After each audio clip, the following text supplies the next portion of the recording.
Did I just get hit by a shortcut? Alright, the Souls games allow you to use a wide variety of attacks to deal with their many obstacles, from straight up sword slashes, to magic projectiles, throwing items, and even special weapon attacks. But there is a specific type of attack that can be found in pretty much all of these categories, known as an area of effect attack, or AOE for short, as it usually covers an area around the player or lingers within a specified area like a mist or rain spell. Well, then again, when it comes to properly defining the term, it's effectively a bit of a grey area. So if I ask the question, what would it be like to go through Dark Souls 3 using only AOE attacks, the first difficulty might be to decide what to include and what to exclude. I mean, there are special melee attacks that create something like an explosion, which don't really count in my opinion. But on the other hand, there are also weapon arts that revolve around an area of effect, but also have a hitbox on the animation itself, which I'm more inclined to include. And of course, misspells are nebulous by definition. Well, I suppose that providing precise meaning to words in general can be a real pain in the backside, which is what puts the dick in dictionary. I mean, when you think about it, wouldn't any attack count as long as you're using motion controls? You know, AOE? No? Oh. Sorry, I'm dealing with a bit of an existential crisis at the moment, since someone reminded me that the Nintendo Wii came out almost 18 years ago, yet in my mind it doesn't register as a retro console, even though at the time of its release, 18 years before that, both the original NES and myself were only about 3 years old. Wow. Okay, the video just got started and I already got sidetracked. But unlike the attacks that I'll be using, I will have to make sure that I myself stay precisely on target.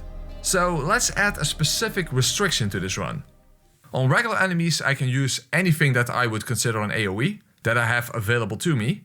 But in boss fights I can only defeat a maximum of 2 bosses with the exact same AOE attack. Alright then, with that established, why don't we gather around in a circle and listen to the tale of how I beat Dark Souls 3 using only AOE or AOE-esque adjacent attacks or something to that effect. Something in that area. Which without a doubt is going to be a blast.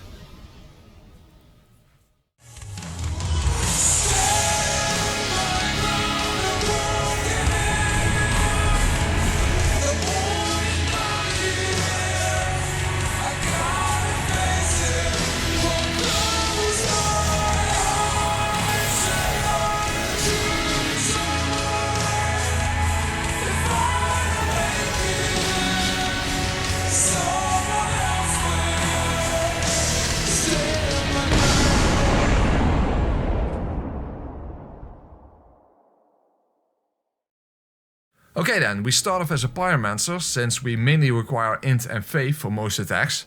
And the ones we're starting off with is... oops. None of the starting classes start with an area of effect attack to begin with. In fact, the first one available is after Vord. Well, doing the Vord skip is at least fine, because you can simply return to him later. However, using the Crystal Lizard skip for Gundyr is... that's a bit lame.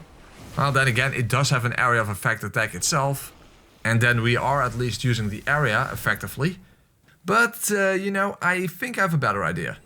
Given that we don't have an area of effect attack that we can use in this area, how about we use an area of effect attack that we cannot use because it's an area of effect attack that's only usable in a completely different type of area? Okay, that sounds even more confusing, but the point is that there is a specific item that is limited to multiplayer. In fact, you cannot even use it in just any type of invasion. Instead, it's specific to when you become a Spear of the Church instead of Half-Light. Namely, the Ritual Spear Fragment. In PvE, you are completely locked out from using this attack. But hey, with the right technical know-how, you can effectively make it usable and available at the very start of the game.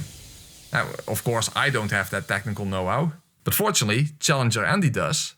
And thanks to his modding abilities, we can use the Ritual Spear Fragment in PvE. Now, normally I would tip my hat for such a feat, but since it's Andy, I think it's more appropriate if I simply stack multiple hats on top of each other. Alright, there we go. Yeah, I think that should work. Thank you, Andy, for being such a handy Andy. And thus, let us see why From Software thought it best to exclude this item from PvE. And fuckalicious, that's actually pretty good damage for an item with unlimited use. And with a lingering hitbox that hits multiple times, and that provides you with a perseverance type aura that gives you actual poise and reduced damage. And even on top of that, in order to appropriately put a hat on top of a hat, it also has an S scaling in all attributes. That's pretty goddamn impressive. Actually, with this mod, we're dealing with an even bigger, more floppier OP-ness, given that it lacks the 20 seconds or so cooldown that it would have during a Spear of the Church invasion. So I know exactly what the second boss should be I should use it on, and that's obviously not going to be Vord. So for now, we're going to skip past him so we can go back and forth and then back to Vord, so that we don't literally skip him for the entire playthrough. And fortunately that is very easy to do. All that is required is for you to be a bit of an edgelord, and then go from edge to ledge. Son of a bitch. So as I said, from edge to... yeah. Alright, first try, and then all you need to do is to drop... oh, fuck me. Okay, perhaps I'm more of a ledge lamo than an edgelord. But regardless, after several practice attempts, I managed to get it on the first try. And then all you need to do is to awkwardly move yourself past the closed gate, which is not loaded in this state. Then quit out, reload the game, and there we are. Ta-da! Alright, so now we have access to the Pyromancer Cornix. They really missed the opportunity to call him Popcornix instead. But what is anything but a missed opportunity is that he provides us with the opportunity to use Mist. Now, a lot of bosses in this game are immune to poison, but fortunately for us, several early ones are not, and a lot of early game AOE attacks are the ones of the poison variety. Now, I don't know whether it's extracted from Ivy, but it is effective at overpowering Sage. And then you can simply hide behind a wall, where he is unable to hit us, while we are just, dare I say it, crystalling for time? Oh wait, what the hell? Okay, abiding our time then. Well, it actually turned out that I was abiding off more than I could chew, because a single cast inflicts only 712 damage. So, when I inevitably had to reapply it, I did have the right idea, namely to use the caster's weapon art for portable poise. However, that does not work with the Pyro Flame in the left hand, given that that has a weapon art of its own. So you need them both in the right hand and then switch between them. I kind of should have realized that to begin with, but don't worry, we can still get a first try victory on our second attempt. And this time we're going to set our ass down behind the stones instead. After all, that position is rock solid. Shit of a bull. Okay, spoiler alert. His Crystal Rain spell is something I deem an area of effect attack. And I think you can see why I made that determination. Well, as I was saying, I could use the power of Perseverance for portable poise, which, if you have seen my no stamina quote-unquote run, is certainly not a power to be trifled with. But even though it doesn't use any stamina, it does in fact consume FP. So, when I casted what I assumed would be the final cast necessary, I was indeed out of cast. But that in turn meant that the die was cast, because I had to be lucky enough now that the final cast would indeed make him die. Because remember, it only inflicts 712 damage on this boss. And is that enough?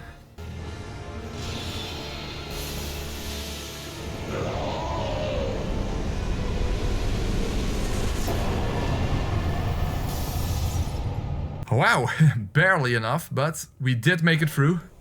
Yeah, in Dark Souls 3, poison isn't nearly as effective as it was in the previous installment. After all, Dark Souls 2 was famous for poison, and Dark Souls 3 is infamous for having poise off. However, be that as it may, this game does in fact contain an almost DS2 level poison potency in the form of the Storyteller Staff. For whatever reason, not even Toxic provides this much damage over time.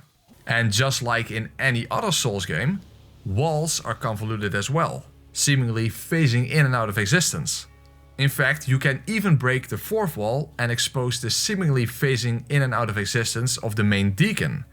Because in the first phase, the main deacon is actually already present but simply hidden inside the giant coffin in the center of the room.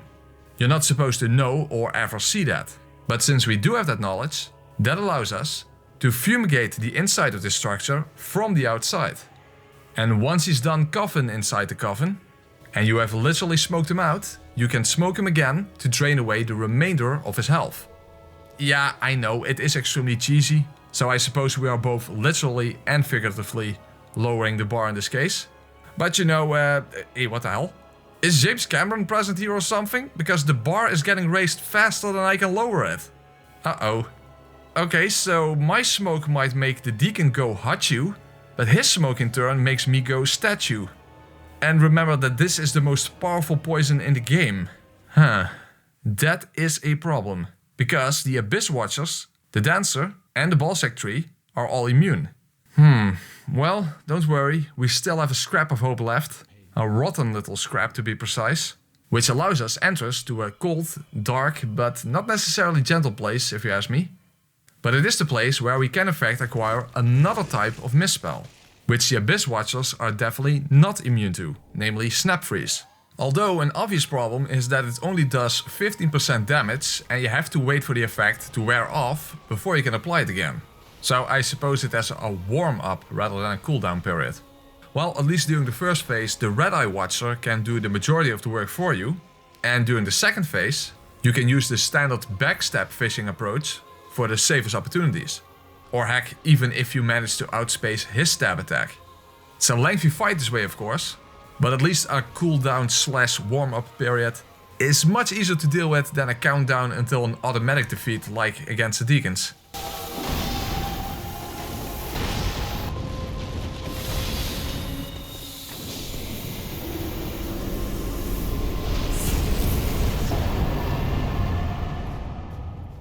In fact, speaking of an automatic defeat, our second use of Poison Mist, because remember that the rule is that we can only defeat 2 bosses with the exact same attack, but for whatever reason, Wolnir is not only not immune, despite so many other bosses that should seem to be poisonable who are immune, and every other skeleton in the game being an example of a poison immune enemy, yet Wolnir is not, at least he isn't as long as he's asleep.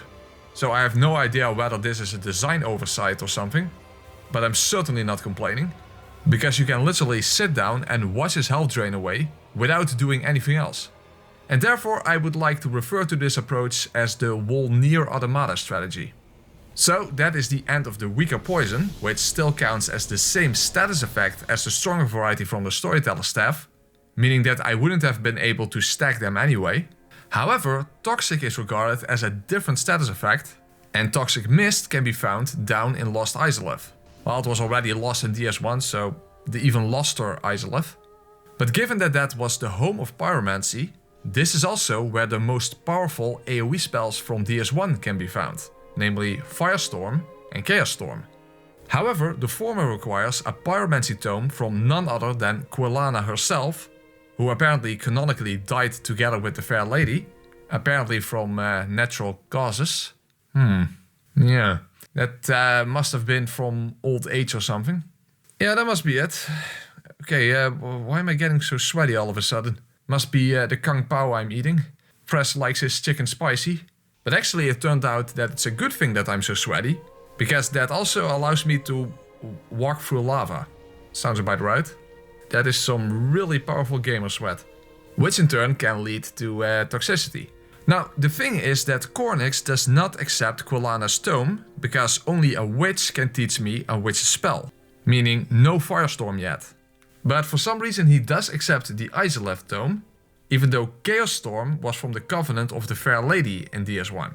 So why that is supposed to be like a completely separate category, I have absolutely no idea how that works lore-wise. But whatever the lore behind it might be, at least Poison and Toxic definitely count as separate categories, despite one simply being the stronger version of the other, which in this case isn't even true to begin with. I guess not merely time is convoluted in these games. But the point is that we can combine them both for an incredibly high DPS that easily outpaces the curse buildup. However, since I now used both the Storyteller Staff's Poison and the Toxic Mist of Toxic Mist on a single boss, and the rule is that we can only use each AoE attack on 2 bosses at most, that means we only have 1 use of the staff and only 1 use of Toxic Mist left. So how about we go and check if Chaos Storm is as overpowered in this game as it was back in DS1. Given that back then it literally had the power to even one-shot Menace With enough help from above, that is. However, in this game, it's not merely the RNG gods that can send their blessings, or rather wrath from the heavens. Here, because of the friendly or not so friendly giant in the tower, we can use the effect of this area as an attack, so to speak, to deal with the enemies. Well, sort of, because he completely ignores Hodrick. Huh? But he promised. It's the lies! It's the lies! I can't take anymore! Well, we might not get any help from above, but perhaps we can get some help from down below. Hahaha, ironic, because if Hodrick rolled and had run around, he wouldn't have given up and let us down.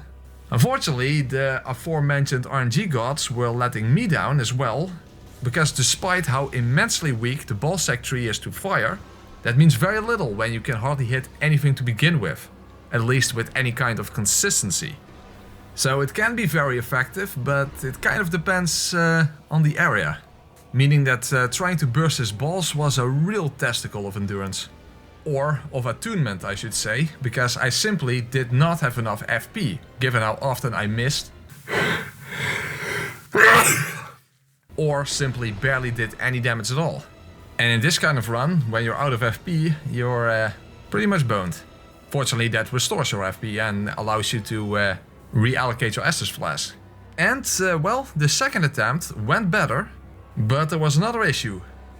The grab attack. After all, you're completely vulnerable during the immensely long casting animation, and even if Perseverance would last long enough, that doesn't protect against grab attacks to begin with. However, on the other hand, the arm did come in pretty handy, given that it gave me enough elbow room to get direct damage in rather than going for the balls.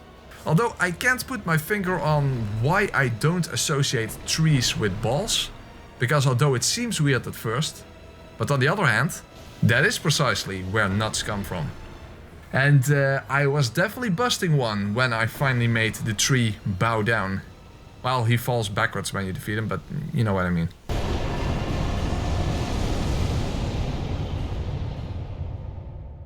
And here's the beauty of acquiring the Transposon Kiln.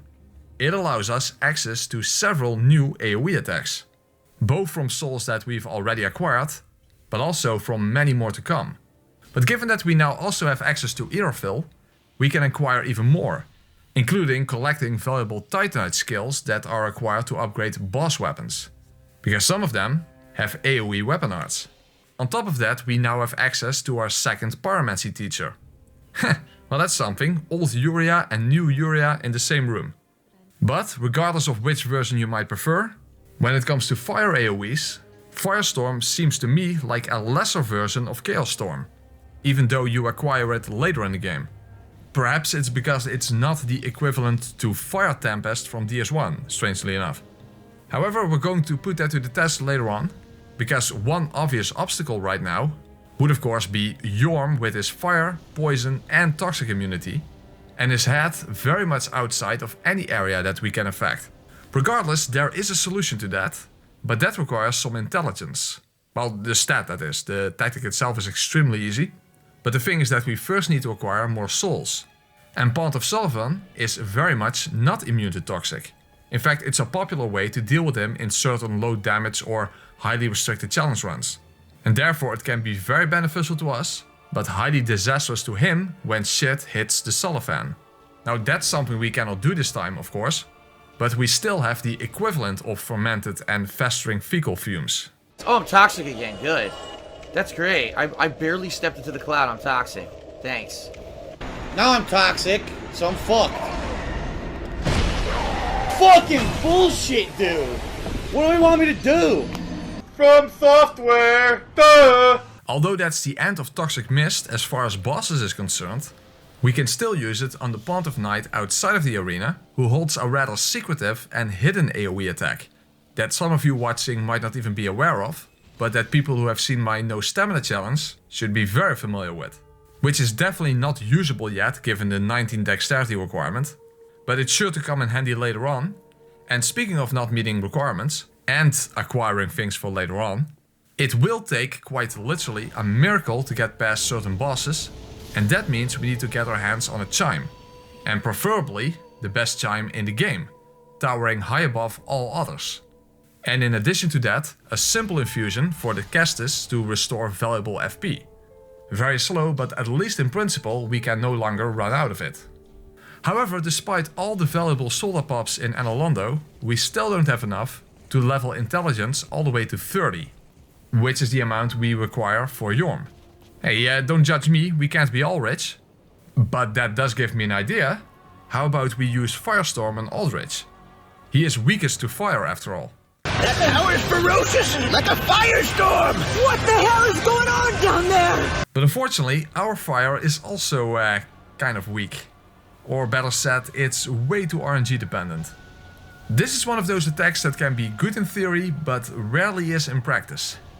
And things definitely get too hot under the collar when setting fire to the ground when the ground is, well, already set on fire. As I said before, even though you acquire it later, Chaos Storm seems to be the superior fire AOE. Because at least it leaves pools of lava behind, making it less RNG heavy, since you have more hitboxes to work with. In DS1, the actual fire pillars of Fire Tempest did quite a bit more damage, meaning that in most cases at least, back then that was the superior fire AOE. Regardless, whatever gods Aldrich devoured, the RNG gods didn't seem to be among them. Because I had so much luck that I not only managed to get decent damage, but he also did all the right moves and none of the ones that would be especially destructive when leaving yourself this vulnerable, like using the Life Hunt Scythe. In fact, he didn't even do a single arrow ray. Son of a bitch, I spoke too soon. Well, there is at least an arrow-proof roof in the back.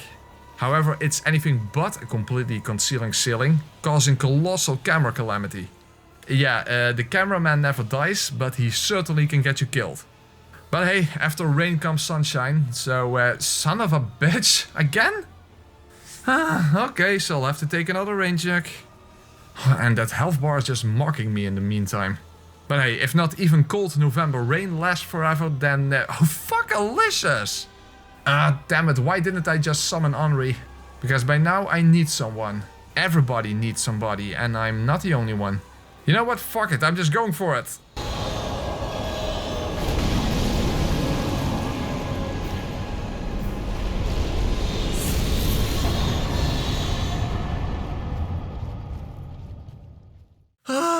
Crapalicious. I definitely need a drink after that.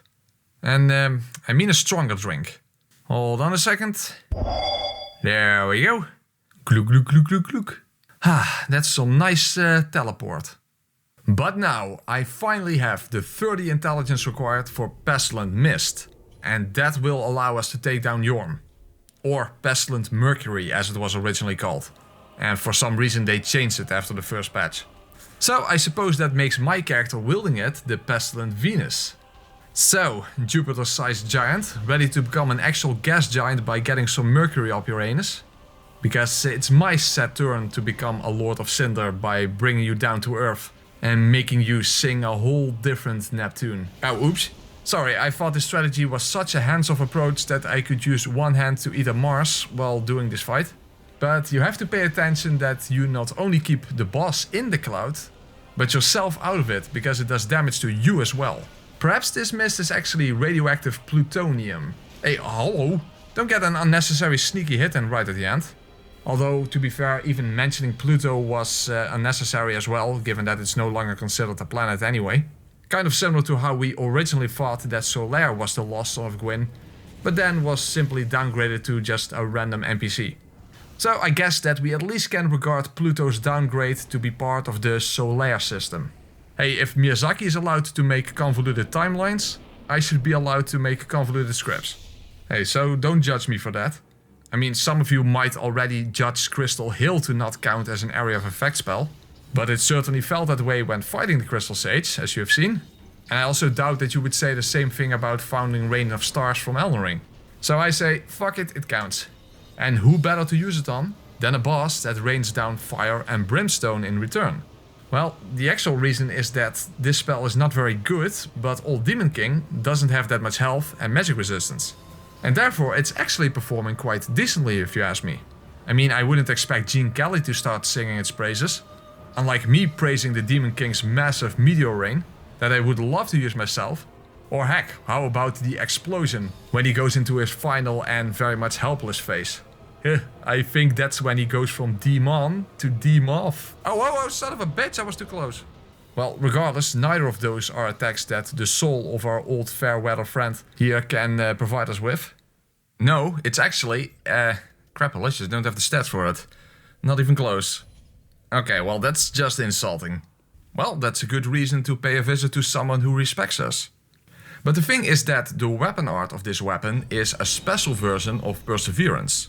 Namely one that creates a pool of lava around you. Unfortunately just a tiny foot bath rather than a lake of fire. But you do also get the damage reduction and portable poise that regular Perseverance would grant you. So, with the beautiful and graceful dancer up next... Hey! Where's the bonfire? Oh, that's right, Vort is still alive, because we skipped him. Now that kinda sucks, because now we're taking fall damage along the way. Well, good thing I picked up the princess ring, so I could let my health regenerate while I'm taking a piss. But, as I was saying, with the beautiful and graceful dancer up next... Let's go and drum a stick for this spicy chick. After all, we can just persevere through everything except for grab attacks. Son of a fuck! Yeah, grabalicious.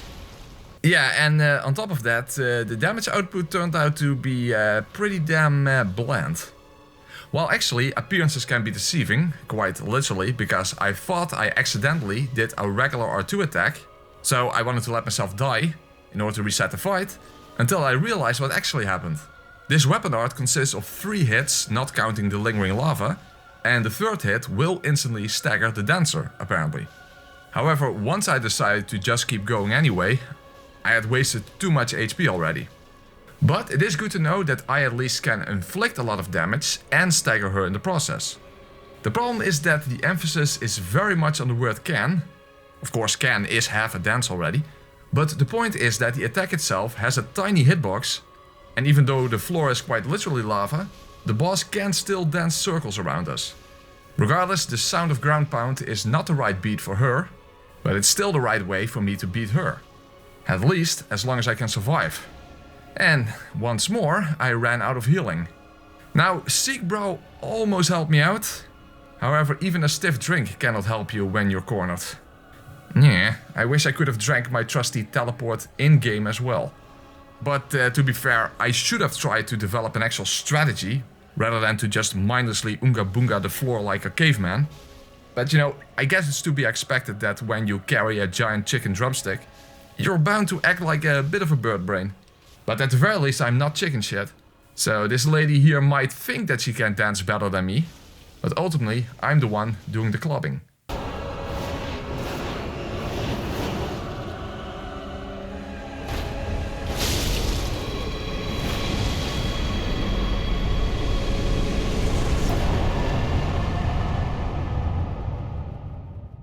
Haha, I bet that was a real kick in the ballet for the dancer.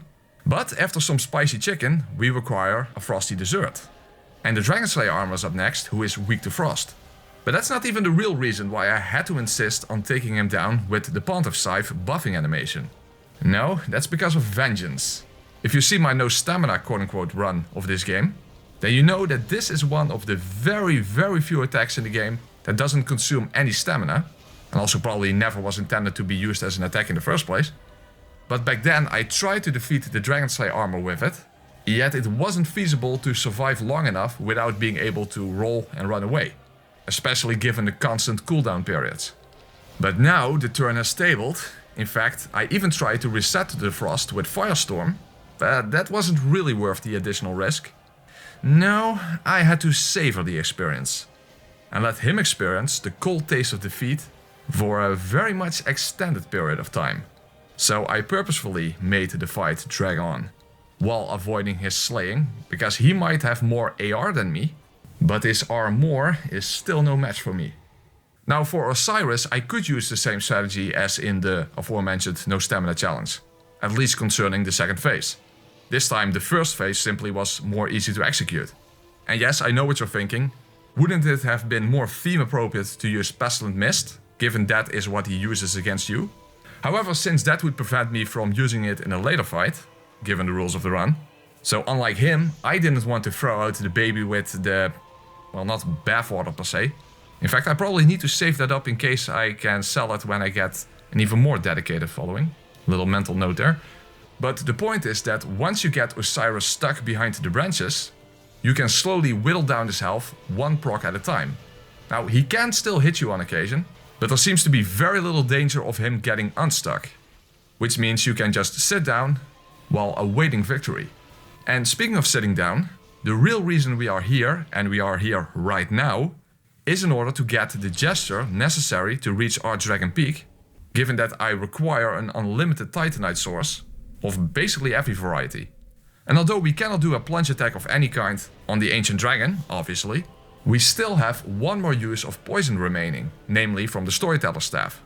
In other words, you can just smite this dollar store Smaug by luring him into the smog, and then you can stand here all smug, watching his health drain away, while he is completely unable to hit you. Mahahaha. Hey, and when you need to proc it again, remember that this can go through walls. So, wait, why can't I hit it from here? Oh, that's kind of lame. I guess in hindsight I should have used the AOE from Wolnir's sword here instead. You know, because I have a Wolnir my fate. Whoa! What the actual hell? Nah, that is so cheap to get cheated out of using a cheese tactic. Okay, so I'll just stand here instead. And then when I need to go and proc again, I simply go around here and... Oh, come on! How? Yeah, that kind of question really puts the Y in Wyvern. Okay, I'll guess we'll just do it the old-fashioned way. By which I mean not staying in a safe position. After all, he only has like 4 moves to avoid, so it's not that big of a deal. But what is a very big deal is that by defeating him, we not only have access now to the Dragon Chaser Ashes for infinite upgrade materials, but we even can get a slab. Well, we get multiple slabs, but I only desire one in this specific context. And that allows me to finally make proper use of Wolnir's Wrath, which is quite a slow animation with a deceptively smaller hitbox than you might expect. But given that Champion Gundyr takes a knee when you parry him, you have just enough time to recover. Well, almost. He can still sneak in an attack before your animation has time to finish, so in that sense it's not a completely flawless victory, but pretty well near to one.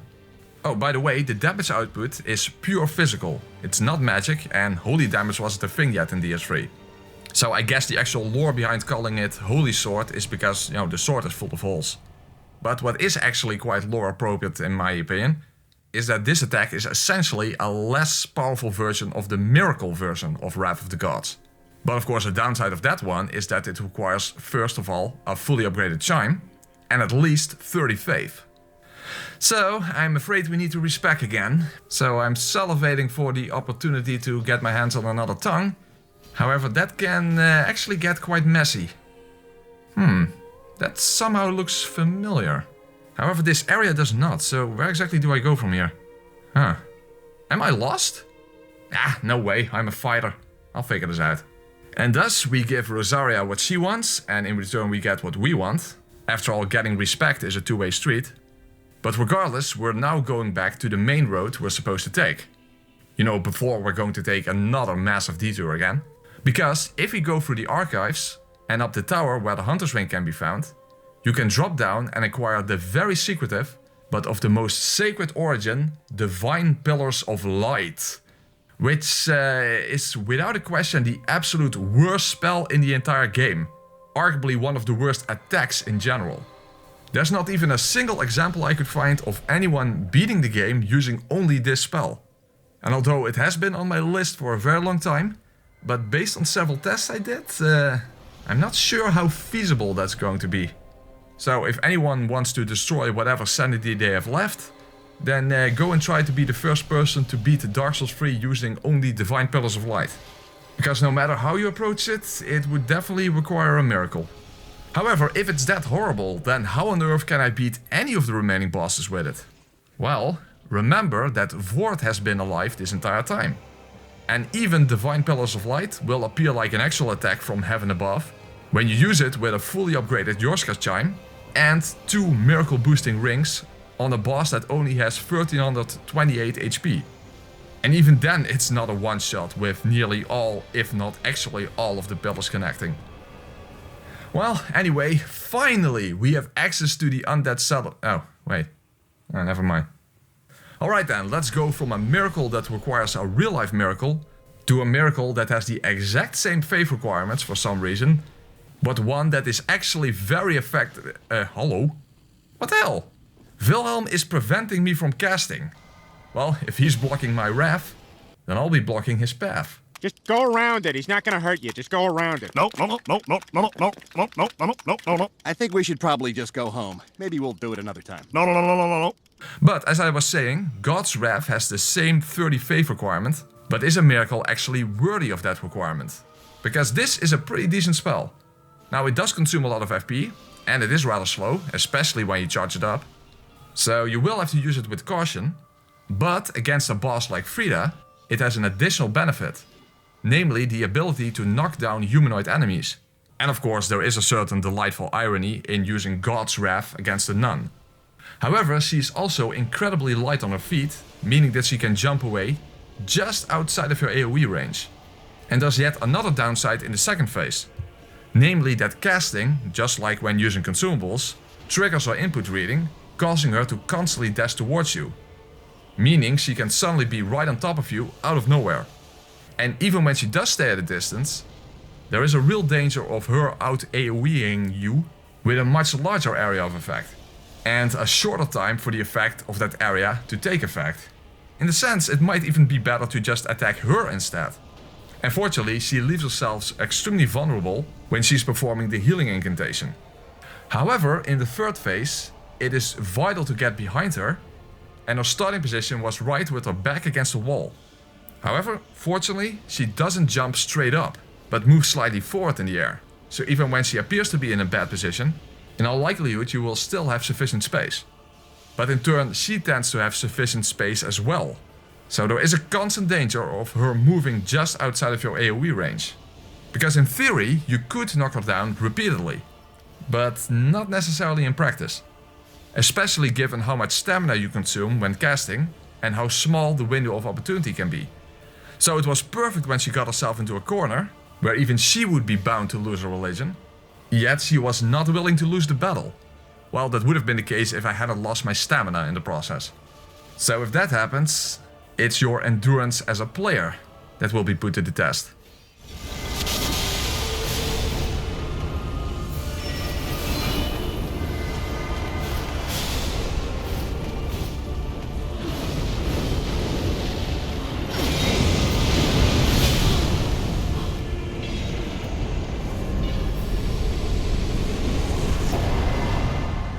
Alright, with Frida down, we now have access to one of the coolest AoE attacks in the game. Magic damage with frost buildup and a delayed explosion. However, it has one problem though. When using it against a fast moving opponent, when the hell is it safe enough to use it? Not to mention that using a delayed explosion on a teleporting boss might not have been the best decision to begin with. And trying to stay outside of their reach to lure them into the AoE either means getting out AoE'd, triggering too many projectile spam, or just not getting the luck required that they move forward to begin with. I don't exactly know what spot marks their grave, but it was apparently not the one covered by my ice crystals. Not to mention that you can get very little damage in on Lothric in the second phase. To make things worse, you need to be in the stance in order to use the attack in the first place, and preemptively doing this while waiting for an opportunity kind of messes with your dodges. However, not to worry, we still have another ice AoE to complement this one with, namely Snap Freeze, which we've only used before on the Abyss Watchers.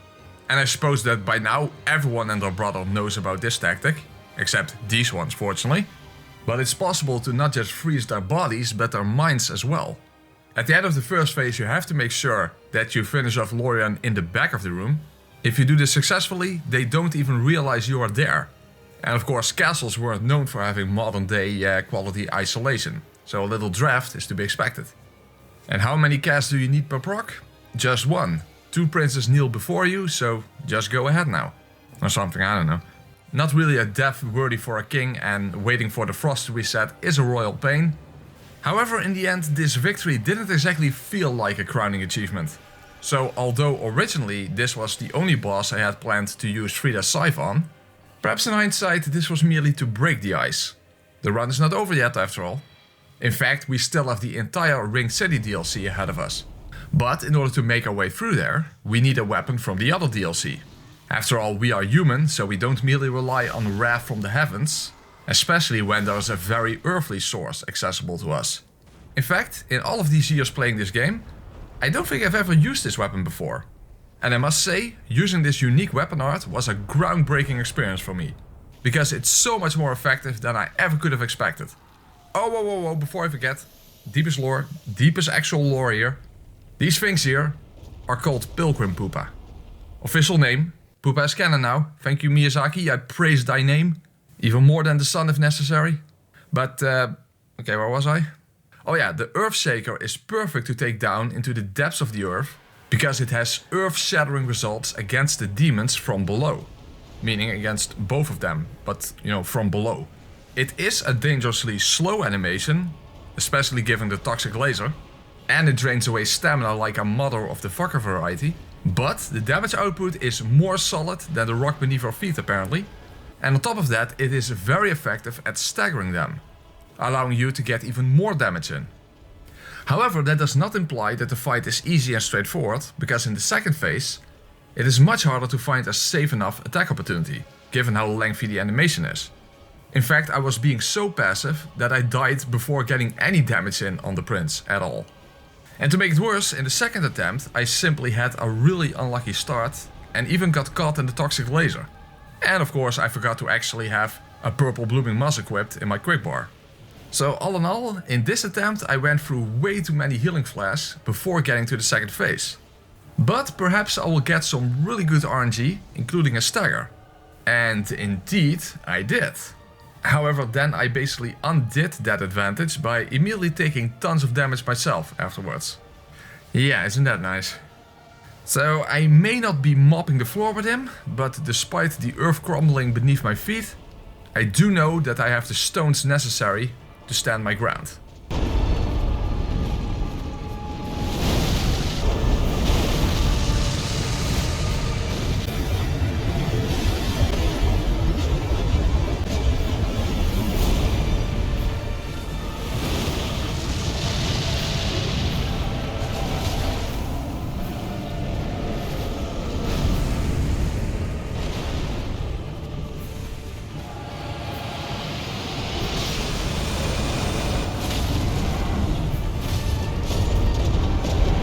Well, I'll be. I wasn't expecting some random great axe to be breaking any new ground, but I definitely have to say that this is a pretty underrated weapon. But something else that needs to be grounded is electricity, and remember that we are essentially still, from the beginning, in possession of an illegal electric stun gun. And you would think it would be perfect to use against Medir, and just for the hell of it I did use it on the bridge version. But obviously I had to go and make sure that I would give Half-Light a cookie of his own dough. A taste of his own medicine. Oh, second correction, a taser of his own medicine. How do you like it, huh? How do you like it? Oh, what do you mean you don't like that? Just try it, maybe you will. Now, you've probably noticed that for some reason I left the Nameless King alive in the main game. And that's because I was working towards 45 faith, since his soul unlocks the perfect AOE attack to use against Gil. Well, thematically speaking at least, not in any practical sense. However, Wrath of the Gods was very practical against the dragon, some really impressive damage, and you can potentially even hit him in the air. But against the Nameless King himself it was a bit more complicated, because even though it's not the longest animation there is, but against an aggressive boss like this, it is still hard to find safe opportunities to use it. At the very least, when you get behind him after a slow stab attack, you can use it safely and even use the charged version. And when he is charging up his lightning strike, you can charge up your own attack as well. And then you can simply look away, which somehow prevents you from getting hit.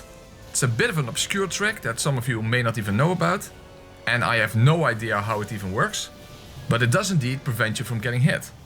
However, after that I just kept messing up and did not prevent myself from getting hit from very preventable hits.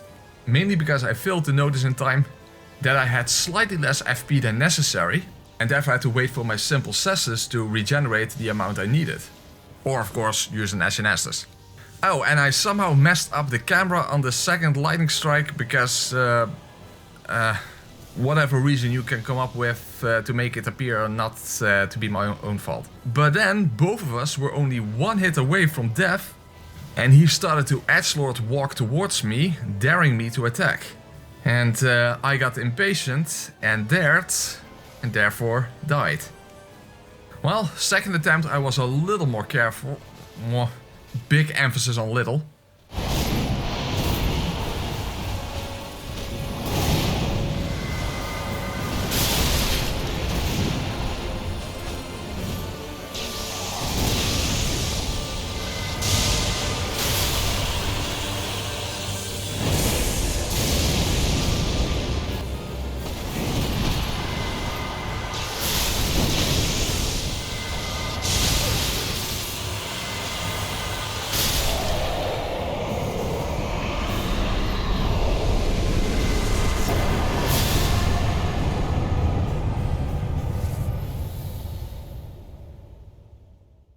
Alright then, we may not have any more poison or toxic available, which would be ideal against Gil in a practical sense, but we do now have access to a spell that's ideal in a thematic sense.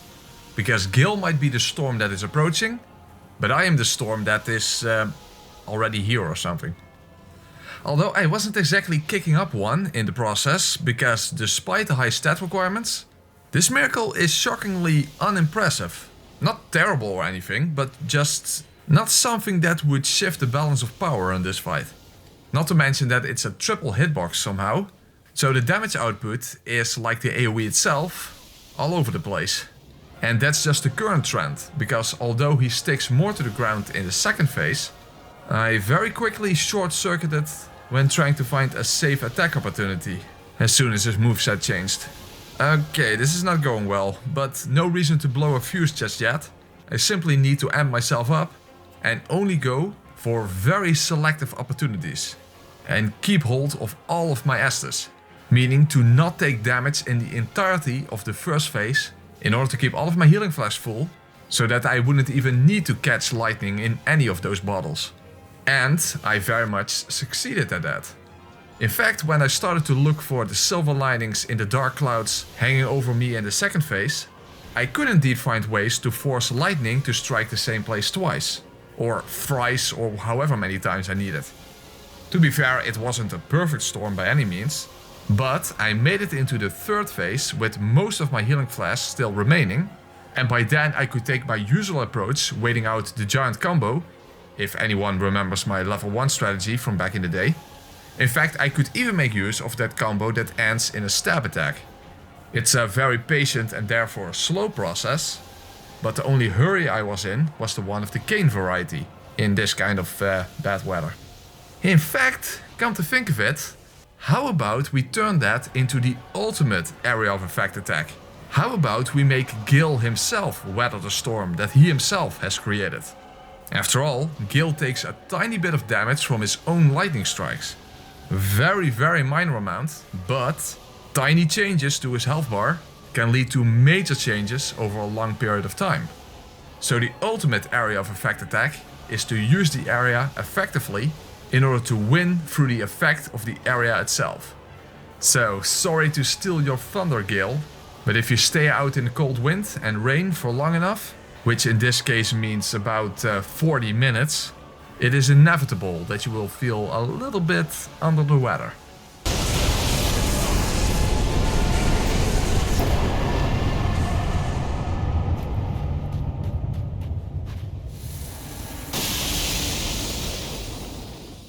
Okay then, but for the truest dramatic drama, the ending of the Ringed City DLC and the end of the Mist is of course, what the hell?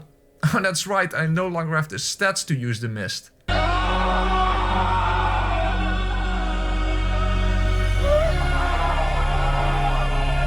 Crapalicious, Pestilent Mist is basically the most effective spell there is for Medir specifically. But now I would have to respec again. But then it messes with the weapon I had in mind for Soul of Cinder. So I would have to respec again. You know what? The hell with it. Pestilent Mist was too obvious for Medir anyway. And on top of that, I feel like Frida's Scythe didn't get the appreciation it deserved when fighting the princess. So how about we change things around a bit? And what the hell is that? The Moaning Shield. Looks more like the Gooning Shield if you ask me. But it's not about the shield, it's about the hammer that previously belonged to Leroy and even previously to Gar Vinland. But unlike the former, this one has the impressive AOE from the latter, which allows us to use... what the hell? How the hell did that miss? How the hell did I manage to miss twice? Okay, real first attempt now. And that's not bad at all. That really isn't bad at all. In fact, it's a very effective attack against Midir. Oh, but you do have to pay close attention to your stamina bar. Otherwise you won't be able to avoid his attacks. But even so, this is actually yet another version of Perseverance with all the benefits that it gives you. So no wonder the stats of this weapon are so high, because it's yet another pretty underrated weapon. But I suppose that even this AoE's bright light pales in comparison to when Midir detonates his devastating darkness discharge. Well, not that he ever hits you with it, so he shouldn't become overconfident based on intimidation factor alone. However, that very much applies to me as well, because I tried to be fancy and finish him off with the Earthen Wrath as soon as his head was on the ground after the stagger. And, that didn't turn out so well for me. And trying to switch my weapon back again, well, let's just say on Midir's feeding ground, that is not on the menu. So on the next attempt, I played things a little safer and arguably saner. In fact, this time I managed to get through the fight without taking a single hit. So, if you never tried this weapon out before, I definitely recommend trying it out. Although there is one thing that annoys me a bit. Because given that this is a weapon art and not a miracle, Morn's own ring doesn't boost the damage of the weapon art. Because that's for miracles only. Yeah, certainly a fact worth grieving over. Although I definitely mourn for how I usually skip the grave that Gravetender tends to tend. Because that fight might as well not exist in the first place. But at least now I at least have a second-hand smoke section. Because I had to level up my intelligence as high as possible anyway. Given that Frida's Frost actually exclusively scales with intelligence. In the very likely case that you weren't aware of that. So, what better way to usurp the dying flame than to extinguish the Lord of Fire with the ferocious power of Frost? And well, since we're using ice crystals on the ground, we might as well summon freezing rain from the air. Which is great for looking fancy, but when it comes to damage against the final boss, I suppose it's not all that effective in that area.